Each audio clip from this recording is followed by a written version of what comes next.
Lecture में। तो आज के इस लेक्चर में हम लोग मनुष्य के दृष्टि दोष को पढ़ेंगे, डिफेक्ट्स ऑफ विजन पढ़ेंगे, ठीक है। और हम बात करेंगे अपवर्तनांक का, जैसे वाटर हो गया, ग्लास हो गया, डायमंड हो गया, एयर हो गया, इस सब का हम अपवर्तनांक देखेंगे। इस सब का क्रिटिकल एंगल का वैल्यू देखेंगे। फिर हम बात करेंगे ऑप्टिकल इंस्ट्रूमेंट का, नहीं जैसे simple microscope, compound microscope, astronomical telescope, तो ये सब जितना ऑप्टिकल इंस्ट्रूमेंट है, इस सब का मैग्नीफाइंग पावर का फॉर्मूला देखेंगे और एक कैसा इमेज बनाता है ये देखेंगे, ठीक है। तो आज का लेक्चर बहुत ही शानदार होने वाला है। आप शुरू से लास्ट तक इसको देखकर एग्जाम में जाते हैं तो आपका बहुत सारा क्वेश्चन बन जाएगा, ठीक है। बहुत इंपॉर्टेंट टॉपिक है, ठीक है। आप चलिए स्टार्ट करते हैं, शुरू करते हैं आज के इस लेक्चर। जैसे हम बात करते हैं मनुष्य का दृष्टि दोष, तो मनुष्य का दृष्टि दोष कितने तरह का होता है? 4 तरह का होता है, ठीक है। कौन कौन है? तो जैसे निकट दृष्टि दोष, दूर दृष्टि दोष, जरा दृष्टि दोष, अबिंदुकता, नहीं बोल सकते हैं नियर साइटेडनेस है मायोपिया, फार साइटेडनेस है हाइपरमेट्रोपिया, रेस्ट मायोपिया और एस्टिग्मेटिज्म। निकट दृष्टि दोष में निकट की वस्तुएं, नियर साइटेडनेस में निकट की वस्तु स्पष्ट दिखेगा, दूर का वस्तु स्पष्ट नहीं दिखेगा। उसी तरह से दूर दृष्टि दोष, फार साइटेडनेस में दूर का वस्तु स्पष्ट दिखेगा, निकट का वस्तु स्पष्ट नहीं दिखेगा। एक कंफ्यूजन होता है कि यहाँ पे निकट दृष्टि दोष, दूर दृष्टि दोष में क्या प्रयोग करेंगे, नहीं तो यहाँ उत्तल लेंस है, तो यहाँ दूर दृष्टि दोष, यहाँ U का मात्रा है, तो दूर दृष्टि दोष के लिए उत्तल लेंस का प्रयोग करते हैं, नहीं, और निकट दृष्टि दोष के लिए अवतल लेंस का प्रयोग करते हैं। उत्तल लेंस को अभिसारी लेंस भी कहते हैं, कन्वर्जिंग लेंस बोलते हैं। अवतल लेंस को अपसारी लेंस या डाइवर्जिंग लेंस भी बोल सकते हैं। अवतल लेंस का क्षमता पावर जो होता है माइनस में होता है, और उत्तल लेंस का पावर क्या होता है? प्लस में होता है। फिर हम बात करते हैं जरा दृष्टि दोष, इसमें ना तो निकट का वस्तु स्पष्ट दिखता है, न ही दूर का वस्तु स्पष्ट दिखता है, तो इसमें द्विफोकस लेंस का प्रयोग करते हैं, बाईफोकल लेंस का प्रयोग करते हैं। फिर हम बात करते हैं अबिंदुकता का, एस्टिग्मेटिज्म का, तो इसमें क्या होता है? एक साथ वर्टिकल और हॉरिजॉन्टल लाइन को स्पष्ट नहीं देख पाते हैं, ठीक है। और इसका कारण है कॉर्निया का पूर्णतः गोलाकार ना होना, इम्प्रॉपर साइज ऑफ कॉर्निया, अबिंदुकता, ठीक है। और इसके लिए बेलनाकार लेंस का प्रयोग करते हैं, सिलिंड्रिकल लेंस का प्रयोग करते हैं। तो इस तरह से आपका 4 डिफेक्ट ऑफ विजन आपको याद हो जाएगा, ठीक है। फिर हम बात करते हैं, कुछ वैल्यू यहाँ दिया हुआ है, जैसे एयर है, वाटर है, ग्लास है, डायमंड है, तो इस सब का अपवर्तनांक लिखेंगे, रिफ्रैक्टिव इंडेक्स लिखेंगे, और अपवर्तनांक को म्यू से डिनोट करते हैं, ठीक है। इसका अपवर्तनांक लिखेंगे, फिर उसके बाद हम लोग क्रिटिकल एंगल का वैल्यू देखेंगे, क्रांतिक कोण का वैल्यू देखेंगे। आइए देखिए, सबसे पहले हम बात करते हैं एयर का, तो एयर का अपवर्तनांक कितना होता है? 1, एयर का 1 होता है। वाटर का कितना होता है? 4/3। ग्लास का कितना होता है? तो 3/2। और डायमंड का कितना होता है? तो 12/5। 4/3 है, इसको हम कह सकते हैं 1.33। एग्जाम में अगर पूछेगा कि पानी का अपवर्तनांक क्या होगा, तो आप पानी नहीं होइएगा, 1.33 कर दीजिएगा, ठीक है। फिर यहाँ पे ग्लास का अपवर्तनांक 3/2 है, यानी 1.5 हो जाएगा, और डायमंड का क्या है? 12/5, यानी 2.42 हो जाएगा। नहीं, यहाँ पे एयर का, वाटर का, ग्लास का और डायमंड का अपवर्तनांक हम देख लिए, ठीक है, इसको याद कर लेना है।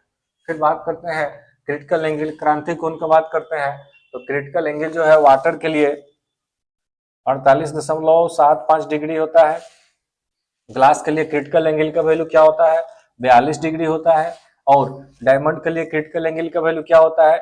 24.41 डिग्री होता है। नहीं, तो इसको याद कर लेना है। फिर हम बात करते हैं पूर्ण आंतरिक परावर्तन पर आधारित घटनाएं, टोटल इंटरनल रिफ्लेक्शन पे आधारित 4 घटनाएं हैं। कौन कौन है? प्रकाशिक तंतु, ऑप्टिकल फाइबर, मिरेज, मरीचिका, पूर्ण परावर्तक प्रिज्म, और हीरे का चमकना, स्पार्कलिंग ऑफ डायमंड, ठीक है। यहाँ पे एलडीडीवी है, एलडीडीवी या इसको डी भी बोल सकते हैं। एलडीडीवी का फुल फॉर्म क्या होता है? Least distance of distinct vision, स्पष्ट दृष्टि की न्यूनतम दूरी, या इसी को क्या बोलते हैं? निकट बिंदु बोलते हैं, इसको बोलते हैं नियर पॉइंट। इसको क्या बोलते हैं? Near point. और निकट बिंदु या नियर पॉइंट का जो वैल्यू है 25 सेंटीमीटर होता है। डी से डिनोट करते हैं least distance of distinct vision. नहीं, तो कोई भी वस्तु जो 25 सेंटीमीटर से ज्यादा करीब होगा तो स्पष्ट नहीं दिखेगा, यानी वह न्यूनतम दूरी जहां हम स्पष्ट देख सकते हैं उसका वैल्यू है 25 सेंटीमीटर, और इसी को निकट बिंदु कहते हैं या एलडीडी भी बोलते हैं, ठीक है। इसका वैल्यू क्या होता है? 25 सेंटीमीटर। और जो दूर बिंदु होता है, नहीं, उसका वैल्यू क्या होता है? इनफाइनाइट होता है, अनंत होता है।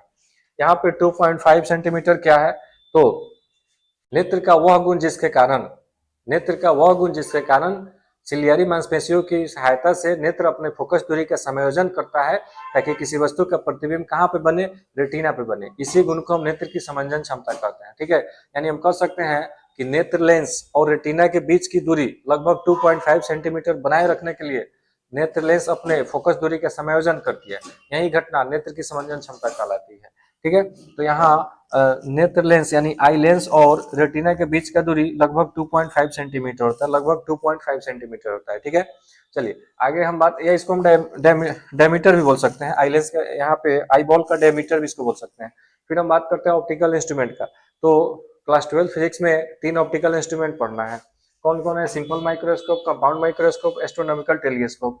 तो सूक्ष्मदर्शी माइक्रोस्कोप कहाँ प्रयोग करते हैं? तो वैसे वस्तु जो हमें नग्न आंखों से नहीं दिखता है तो वहां पे हम इंस्ट्रूमेंट माइक्रोस्कोप का प्रयोग करते हैं, सूक्ष्मदर्शी का प्रयोग करते हैं।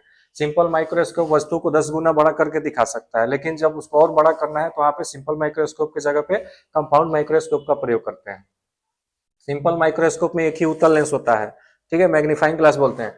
कंपाउंड माइक्रोस्कोप में 2 उत्तल लेंस होता है, एक होता है ऑब्जेक्टिव और एक होता है आईपीस। एस्ट्रोनॉमिकल टेलीस्कोप में भी 2 उत्तल लेंस होता है, एक होता है ऑब्जेक्टिव और एक होता है आईपीस। एस्ट्रोनॉमिकल टेलीस्कोप का प्रयोग कहाँ करते हैं? तो खगोलीय पिंड जैसे सूर्य, तारे, ग्रह इत्यादि को देखने के लिए प्रयोग करते हैं।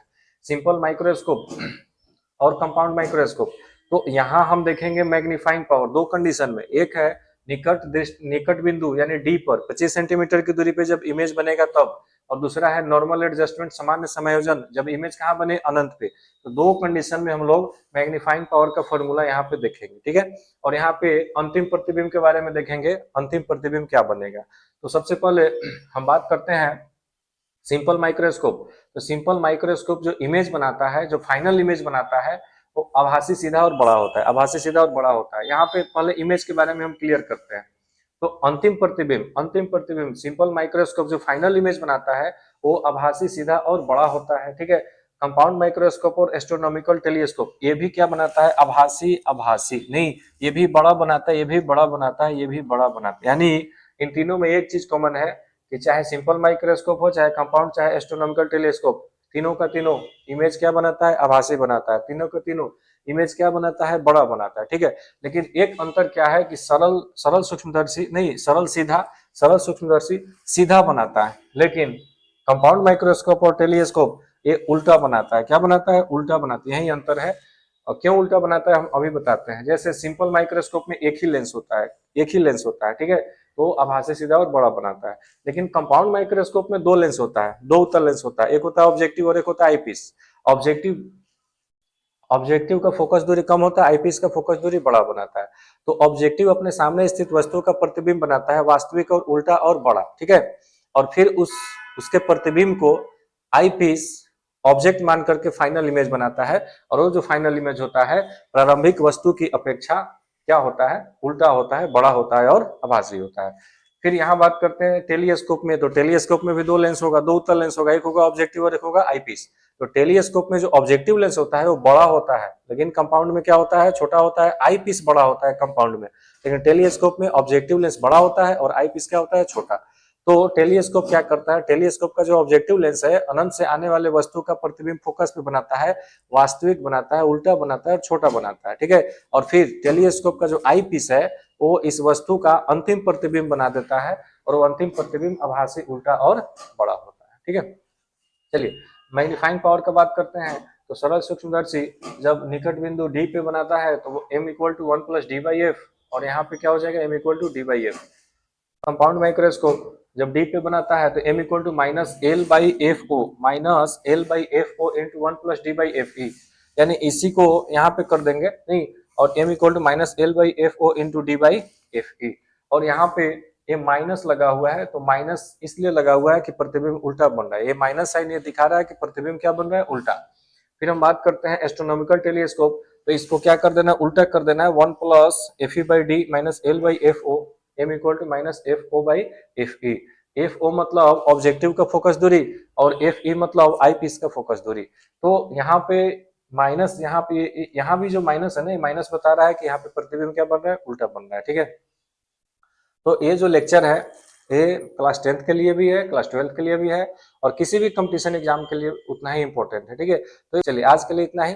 आप इसको लाइक कर दीजिएगा और फ्रेंड के पास भी शेयर कर दीजिएगा ताकि और लोगों को इसका फ़ायदा मिले। Thank you.